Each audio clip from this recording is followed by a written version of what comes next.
Assalamualaikum dan salam sejahtera di Bulletin UPM. Saya Siti Nuratikah, pembaca berita anda untuk hari ini. Topik menarik untuk berita hari ini mengenai penjagaan keluarga. Penjagaan keluarga merujuk kepada satu tindakan serta usaha yang diambil untuk melindungi, mengekalkan dan memenuhi keperluan ahli keluarga. Ini merangkumi pelbagai aspek kehidupan termasuk keselamatan fizikal, kesihatan, kesejahteraan emosi, pendidikan dan keperluan harian yang lain. Untuk mengetahui dengan lebih lanjut mengenai penjagaan keluarga, mari kita bersama saudari Aisyah yang berada di lapangan untuk menemu bual beberapa orang awam berkenaan isu penjagaan keluarga. Kita teruskan ke lapangan. Terima kasih kepada Siti Nuratikah yang berada di Pentas. Kini bersama saya Aisyah yang berada di Pekarangan UPM untuk pada pendapat saya, penjagaan keluarga adalah you as a family member, you take care of your other family members dari segi physical and mental needs. So you tolonglah if they need emotional support or other physical commitment. kini saya bersama Mak Sarah. Ya, sebab saya dulu waktu 2015 hujung tahun 2015 dan awal tahun 2016 saya kena jaga anak saya kat hospital. Pada mulanya saya memang perasaan. Lepas tu bila lama-lama saya fikirkan balik, kalau sebab masa tu saya masih lagi sekolah sekolah menengah 2016 mesti saya kena jaga. So macam apa ni kok memang untuk saya menjaga ibu saya masa tu macam saya pun fikir nak belajar ke nak buat mak sebab saya mengharapkan mak saya kan alhamdulillah dapat anak tapi tak apa ni umur dia tak panjang. So bila saya fikir kembali pada mulanya memang pasal jadi kerelaan tu sebab saya fikir kenapa nak jadikan perasaan sebabnya dia sendiri amat saya. Lepas saya pun tanggungjawab sebagai anak mesti kena jaga. Betul siapa lagi takkan nak mengharapkan. Walaupun nenek saya ada, mak saudara saya ada, tapi saya lah anak dia kalau boleh kena lah. Mungkin kalau boleh memang kena jaga. Itulah waktu dia orang sakit. Mengawal tu memang saya akan jauhkan diri sekejap je sebabnya kita nak ambil masa untuk kita nak hadap balik orang tu kan. Lepas tu saya kalau contoh masa tu duduk kat rumah kan, rasa macam tak boleh juga. Saya akan keluar kejap pergi ambil angin yang fikirkan balik dia tenangkan fikiran lah. Dan macam tu lah saya mengawal kalau tindakan tu macam saya cakap tadi tu lah. Saya bercakap dengan orang tu ataupun saya pendam dulu kalau macam benda tu boleh diatasi lagi. Yang bakal menjaga ahli keluarga terutama sekali kena ada sifat bertanggungjawab. Kalau tak ada sifat bertanggungjawab tu kan automatik akan rasa korang ni akan dalam diri ni akan rasa benda tu paksaan. Padahal kita kena fikir anak kena tahu sebagai anak kena tahu yang apa ni, kita ni memang kena jaga maklum. Walaupun macam mana rumit pun keadaan sesuatu tu, kita kena jaga juga. Sebabnya mak ayah dah jaga kita dari kecil. So diorang dah tahu nama, diorang dah tahu yang kita sekolah, diorang sanggup tunaikan apa yang kita nak, macam tu. Lepas tu kita kenalah dengan cara tu kita membalas jasa. Kata walaupun macam diri kita macam begitu beban lah bagi kita. Tanggungjawab itu lah. Tanggungjawab tentang apa kita memegang sesuatu. Walaupun dia beban tapi kita kena atasi benda tu. Sebab kita sebagai anak kita kena jaga. Kalau tidak nanti lama-lama kalau macam dekat lah kita akan rasa menyesal.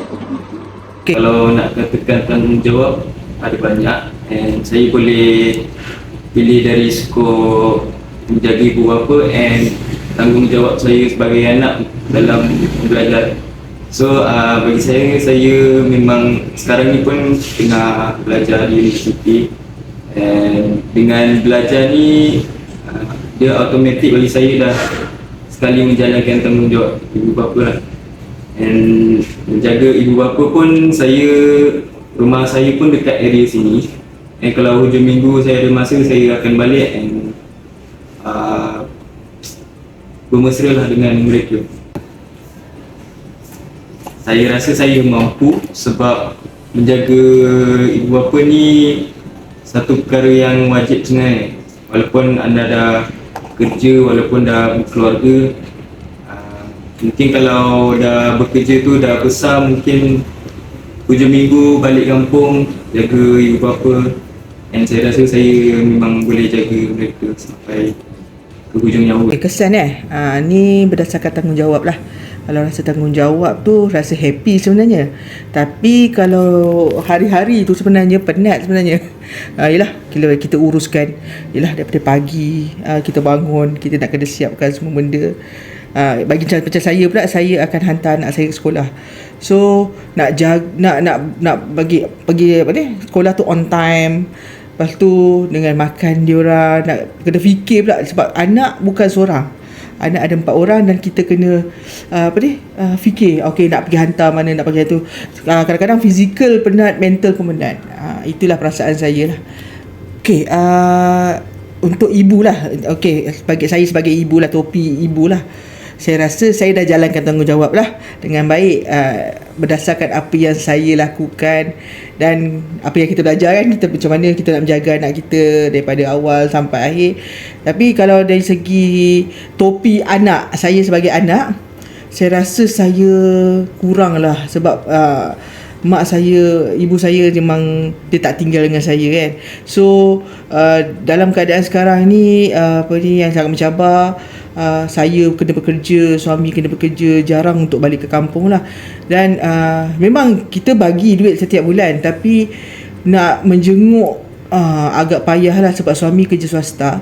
Dan hanya hari Ahad saja kelapangan yang dia ada. Jadi mungkin itulah kekangan dia. Dan sebagai seorang anak, saya rasa gagal jugalah tanggungjawab tu. Pesanan saya lah kepada yang bakal mendapat keluarga baru lah, kira build keluarga lah. Pesanan saya, perlu ada rasa tanggungjawab lah. Perlu belajar. Kalau boleh masa kan nak kahwin tu, kita kena belajar keluarga sakinah. Dekat situ kita tahu macam mana tanggungjawab sebagai seorang ibu, sebagai seorang anak, sebagai seorang, masa tu kita ada diakad, okay, tanggungjawab dia macam mana, nak selesaikan, macam mana emosi, macam mana belajar. Dulu ilmu kena ada, barulah boleh nak build keluarga. Bukan sewenang-wenangnya nak kahwin, lepas tu kes perceraian pun dah tinggi kan. Jadi kita harap tak adalah kes-kes seperti itu berlaku lagi. Kita nak keluarga kita bahagia, keluarga sakinah mawaddah, kan? Sahaja daripada saya hari ini, kembali kepada Sri Pentas. Terima kasih saudari Aisyah. Itulah berita kami tentang penjagaan keluarga. Sebuah perhatian yang penting dalam kehidupan kita. Dalam dunia yang sibuk dan kompleks ini, kita sering terperangkap dalam rutin harian kita dan lupa meluangkan masa untuk keluarga. Walau bagaimanapun, penjagaan keluarga adalah asas yang kukuh untuk kehidupan yang bahagia dan harmoni. Dengan mengutamakan keselamatan fizikal, kesihatan, kesejahteraan emosi dan memenuhi keperluan harian, kita membina asas yang kukuh untuk kehidupan keluarga yang lebih baik. Dalam kesempatan ini, saya ingin menyeru untuk kita semua merenungkan peranan kita sebagai ahli keluarga. Mari kita tingkatkan kesedaran dan komitmen untuk melindungi, menjaga dan menyokong satu sama lain. Ingat, penjagaan keluarga bukanlah tanggungjawab individu tetapi perlu dilakukan bersama. Perkara ini memerlukan kerjasama dan komitmen daripada semua ahli keluarga. Terima kasih kerana setia menemani kami sehingga ke akhir rancangan. Ayuh terus lindungi dan kuatkan hubungan kekeluargaan bersama ahli keluarga. Saya Siti Nuratika dan ini ialah Bulletin UPM. Sekian, terima kasih.